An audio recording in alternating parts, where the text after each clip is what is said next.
Good morning. Welcome to our devotional this morning. This morning we're continuing in our series, To Love as Jesus Loved. If you remember, we're going down through 1 Corinthians 13, picking out the different characteristics of true love. And then we're seeing where Christ illustrated those characteristics in his own life. This morning we're in 1 Corinthians 13, verse number 4, where it says, Charity vaunteth not itself. What in the world do we mean when we say charity vaunteth not itself? If you study that word to vaunt not, it has the idea to not exalt ourselves. Folks, when we love other people, we're not going to seek to exalt ourselves, but we're going to want to exalt them and to make them look as good as we can. That comes especially concerning our love to the Lord.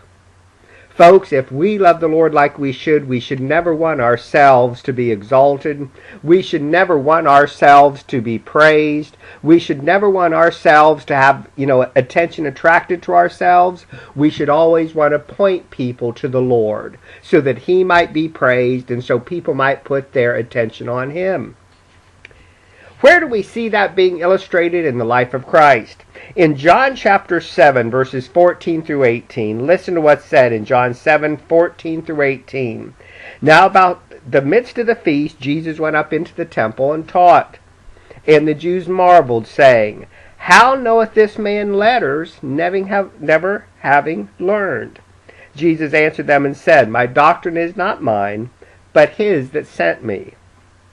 If any man will do his will, he shall know of the doctrine, whether it be of God or whether I speak of myself. He that speaketh of himself seeketh his own glory, but he that seeketh his glory that sent him, the same is true, and no righteousness is in him. Folks, there's a lot in this passage, and in just a few minutes we're going to try to cover at least the main points Christ is bringing out to us, as he clearly exhibits his love for the Father, by seeking to exalt the Father and not himself. Notice if he says down in verse number 15, Jesus answered them and said, My doctrine is not mine, but his that sent me. Folks, as Christ lived his life on earth during his first coming to the earth, one of the outstanding features of his life that we see on display over and over again is his tremendous ability to teach. As he taught messages to others, teaching them about the grace of God and teaching them about the gospel and teaching them about himself and what he was going to do for them, he was not speaking a message that originated in himself, but he was speaking a message that originated from God. So Christ wanted us to be certain, look, just as he said, my doctrine is not mine, but his that sent me. He said, look, I want you to understand. This isn't just a man here standing teaching you truth. I am simply standing here presenting to you the truth of God. Now he goes on to explain how they can know that. He says, if any man will do his will. Who's the his there? It's God the Father. If any man will do God the Father's will, he shall know the doctrine, whether it be of God or whether I speak of myself.